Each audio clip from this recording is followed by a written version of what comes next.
in Columbia, South Carolina, where killer mom Susan Smith is going to be back in court to face a parole board.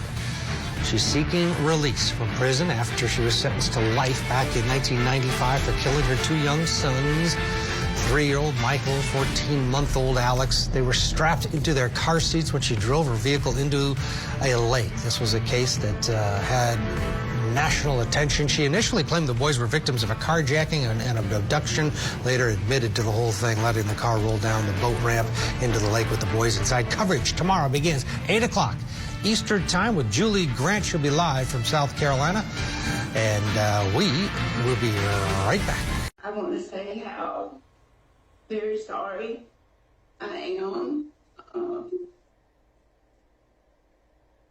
I know that what I did was so horrible.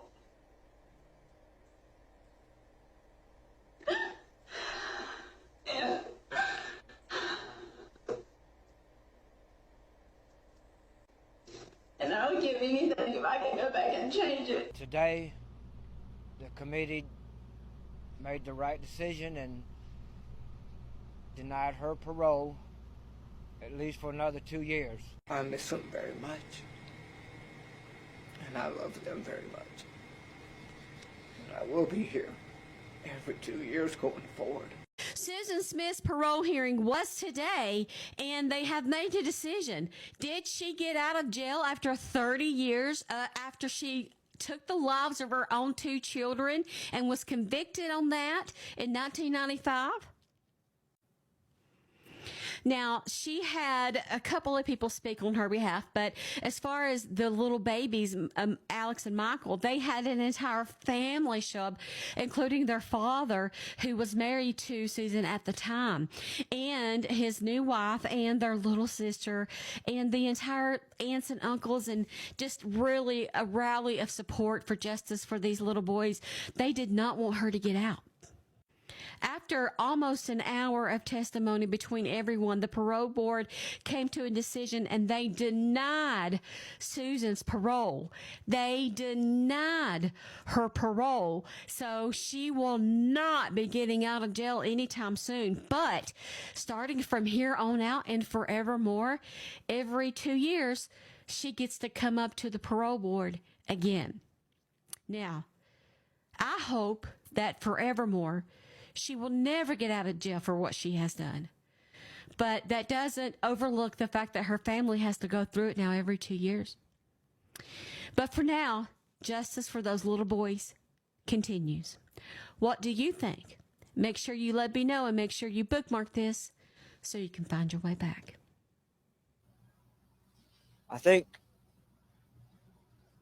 Susan, in the last 30 years, through her action, has continued to proven that it's all about her. What all this has done to her, how it has affected her. I haven't seen any remorse from her. So for her to think that I would even speak on her behalf, I do not understand that.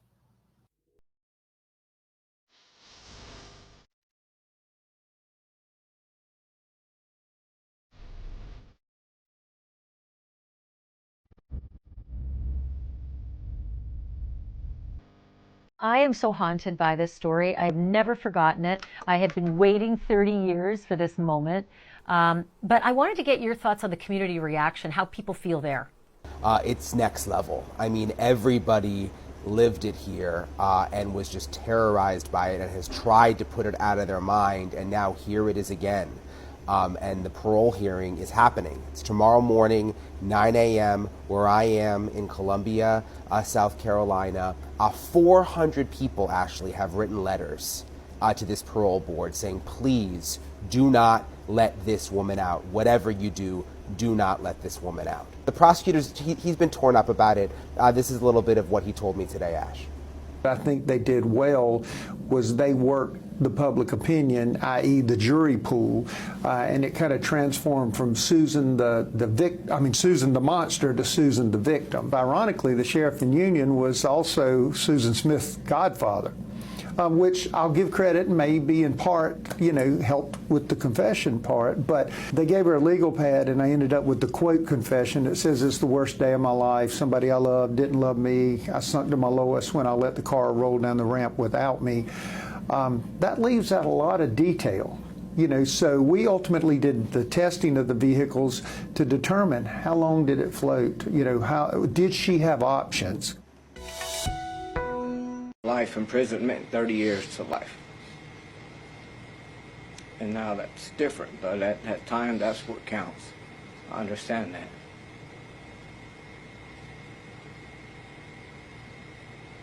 But ultimately, to me, that's only 15 years per child. Her own children. It's just not enough. So I'm asking that you please deny her parole today. And hopefully in the future, but specifically today. Not let her out. I miss them very much. And I love them very much. And I will be here every 2 years going forward to ensure that your death doesn't go in vain. Thank you. I'm Chairman, members of the committee.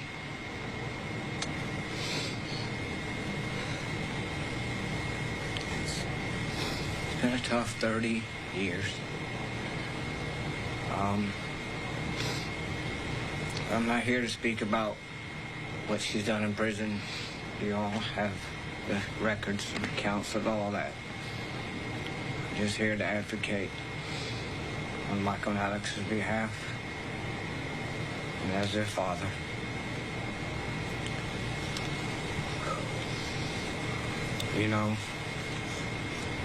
God gives us free choice. And she made free choice that night to end her life. This wasn't a tragic mistake. It wasn't something that she didn't mean to do. She purposely meant to end her life. I never have felt any remorse from her for it. She's never expressed any to me. I never seen it on paper.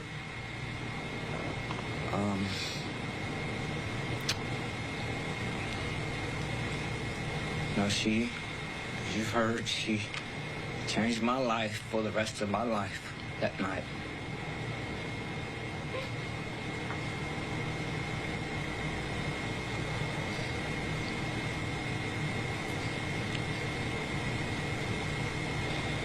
Some for the better, some for the worse, but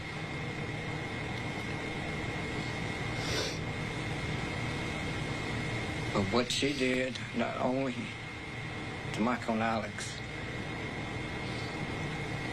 she came pretty close to causing me to end my life because of the grief that she brought upon me. But thankfully she didn't. I understand back in 95 that through the state's law, life imprisonment, 30 years to life. And now that's different, but at that time, that's what counts. I understand that.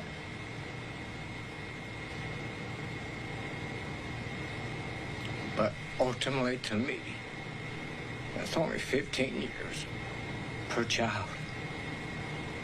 Her own children. It's just not enough.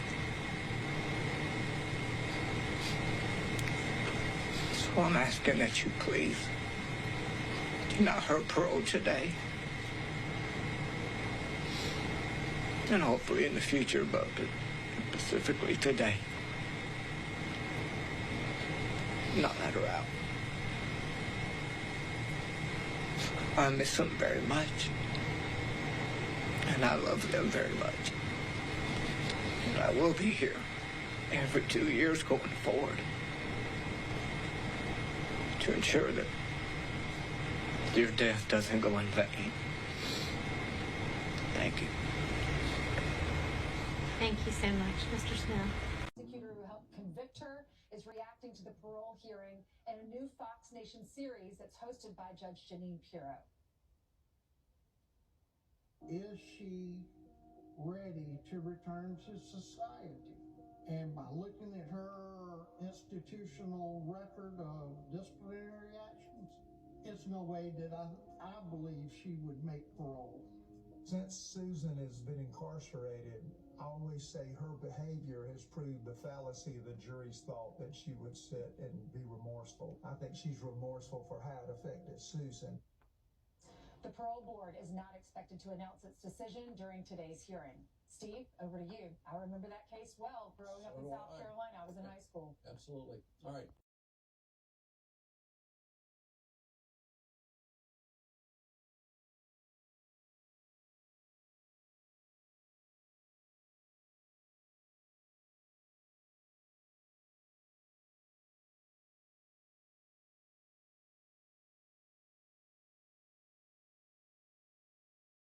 Carolina Parole Board has just denied the release of Susan Smith from prison 30 years after she shocked the nation by rolling her car into a lake with her 2 young children inside and watched them drown. Smith and her lawyer, appearing virtually, argued she is sorry for what she did and that she would not be a danger to anyone if she was to be released. But her ex-husband, David Smith, disagreed in an interview with NBC's Craig Melvin just before that hearing. You can't let her out. For years, it's just not enough. This wasn't an accident. She deliberately killed Michael Alex. You don't think she's been rehabilitated? I don't think she'll ever be rehabilitated. To me, she's never been really sorry for what she did. NBC's Kathy Park is in Columbia, South Carolina. And Kathy, Susan Smith apparently told the board today that she wishes she could go back and change what happened. But tell us more about that and what else she had to say. Yeah, Chris, good afternoon to you. So the hearing has wrapped up, but we did see Susan Smith virtually. She was remotely joining the hearing today, and ultimately, in just a matter of minutes after all the testimonies and statements, the board unanimously denied her parole. As you can see here, you're looking at images from earlier. She was extremely remorseful, tearful. She says that she wishes she could take everything back. She said she also grew up while in the prison system. Take a listen. I know that what I did was horrible.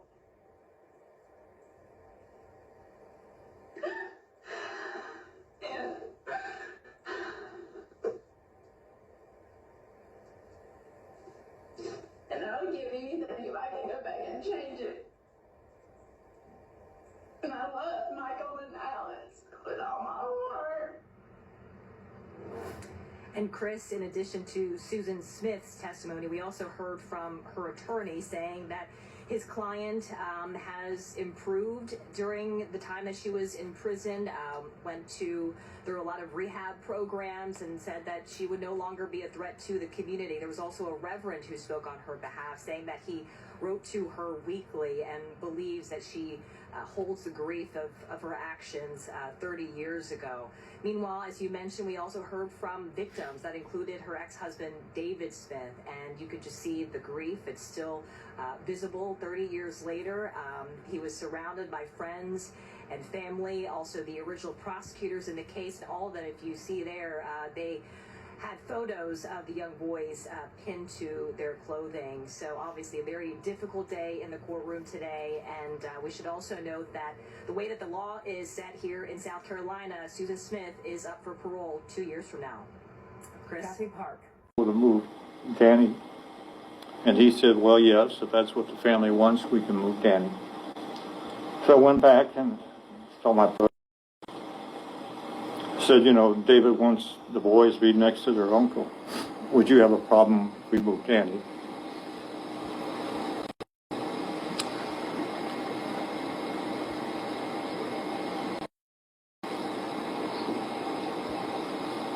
And he said no.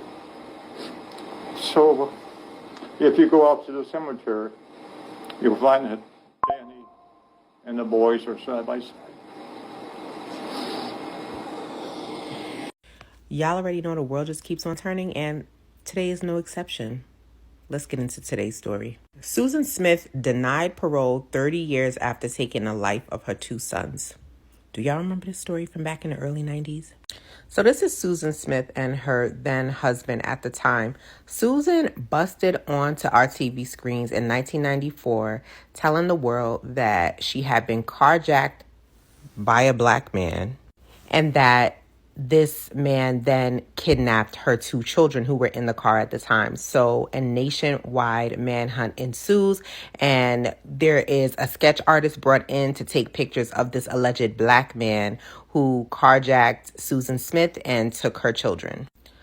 Because the story was fishy to law enforcement and investigators, they pressed her and ultimately got her to confess to the story being a lie. There was never a carjacking or a kidnapping. She then proceeds to let everybody know that she met a man and he didn't want kids. And so she figured if she could just get her kids out the way, then she could ride off into the sunset with this man, I guess. Susan proceeds to strap her 3-year-old and 14-month-old into the car, and she allowed put the car in neutral and allowed the car to roll into a lake, and the kids subsequently drowned and passed away.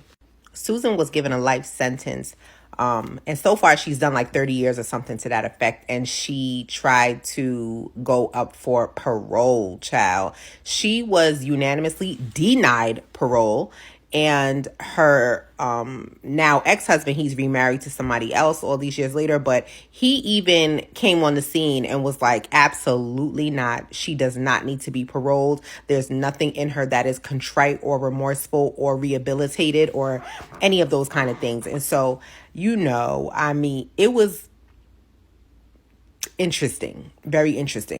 Now, the crazy thing about it is she has reportedly had some unsavory behavior while she's been incarcerated, having phone love with different sugar daddies and getting money and support from different men who vowed to support her once she was released from prison, and just breaking all kinds of rules and regs while she's been incarcerated. Again, leaving people who know her to believe, like, girl, you're not sorry and nothing about you has been rehabilitated.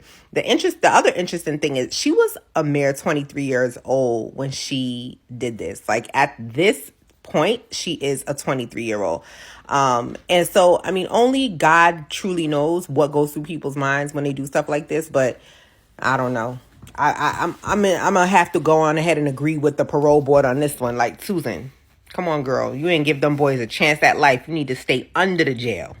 In 1994, Susan Smith shocked the nation with a chilling crime. She killed her 2 young sons, 3-year-old Michael and 14-month-old Alex, by strapping them into their car seats and driving her car into a lake. At first, she claimed that her children were kidnapped by a black man during a carjacking, but after intense police investigation, she confessed to her role in the murders. Her motive? She was reportedly in a relationship with a wealthy man who did not want children, and she believed that killing her own sons would reunite her with him. Since her conviction, she served 30 years in prison, but her path has been far from straightforward. Despite expressing remorse for her actions, her prison record is marked with several disciplinary issues, including charges for communicating with a documentary filmmaker about her crime.